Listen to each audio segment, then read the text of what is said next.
अस्सलाम वालेकुम। वालेकुम सलाम जनाब, बोले। सर साहब जी, सर साहब क्या हाल है? जी खैरियत, ठीक ठाक? ठीक ठाक है, बोले। सोते हुए एकदम आँख जब खुली है तो एक ख्वाब आया मुझे कि जैसे कोई आग नहीं लग जाती। ठीक है। किचन में आग लगी, मैं किचन में दाखिल होने लगता हूँ तो एकदम आग से गैस लीक हो रही है और आग एकदम धमाका होता है। ठीक है। तो मैं डर के एकदम भागा हूँ, दूसरों को चीखे मार के बता रहा हूँ कि साइड पे हो, मतलब कि ठीक है। अच्छा, कोई जला तो नहीं है हाँ। उसके अंदर? बस वो जैसे ही देखा ना कि आग लग रही, मैं जोर से चीखने लगा हूँ तो एकदम से आंख खुल गई मेरी। हाँ। जला जला नहीं कोई। जला नहीं है कोई, वही मैं पूछ रहा था। अच्छा, मुझे ये बताएं कि बाजी को पूछो कि किचन में कोई आटा तो नहीं गिरा है कहीं? वो कह रहे आटा तो नहीं कहीं गिरा, क्या सब कह रहे हैं। आटा गिर जाता है थोड़ा सा रोटी नहीं, का। थोड़ा एक सा रोटी तो पकाते पकाते वक्त तो उड़ता है, गिरता नहीं है। मैं पूछ रहा हूँ हाँ आटा जी, गिरा हो। आटा गिरा हो गया।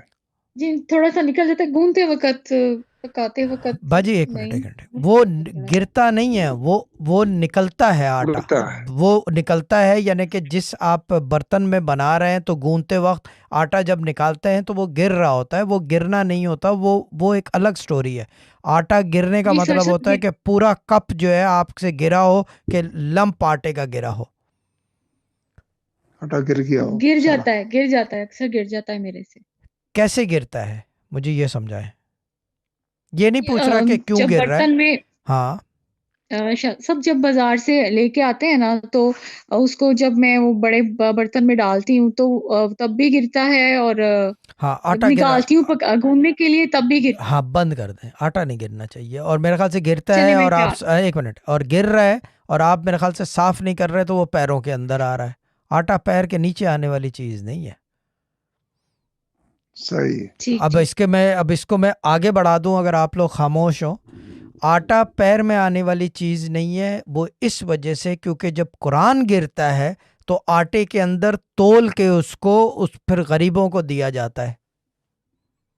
सही। समझ में आ गया? अब बात समझ में आई है। आटा जो है बेसिकली सर पे रखने वाली चीज है, गिरना नहीं चाहिए। जो उड़ता है, आटा गिरता है, उसको फौरन साफ कर लेते हैं, वो एक अलग सब चीज है। रोटी बनाने में गिरता है, वो एक नॉर्मल चीज है। जैसे कि कुरान जहाँ छपता है, जहाँ प्रिंटिंग होती है, तो कागज जो है वो जमीन के ऊपर जाते हैं, मगर वो बेअदबी नहीं है, वो प्रिंट हो रहा है, वो काम है। एक फर्क है दोनों चीजों में। मगर कुरान जब बन जाता है वो पूरा, जब वो सफ़े ज़मीन से उड़ जाते हैं, फिर ज़मीन पे नहीं जाने दिया जाता उसको।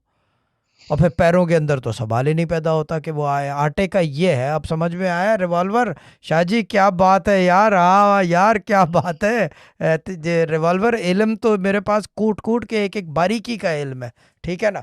तो ख्वाब की गाइडेंस ये हो गई है। और शहजाद भाई पता नहीं आज तो नहीं देख रहे होंगे, छुट्टी का दिन है, मगर देख लोगे तो बेहतर है। इसको कहते हैं गाइडेंस, ठीक है ना, ड्रीम इंटरप्रिटेशन जिसको कहा जाता है, ठीक है ना। आटा गिराना बंद कर दें, और गिर जाए तो फौरन उठाएं उसको, जैसे कि जो तरीका है कार ठीक है। और ये मैं सबको एडवाइस ठीक। करूंगा।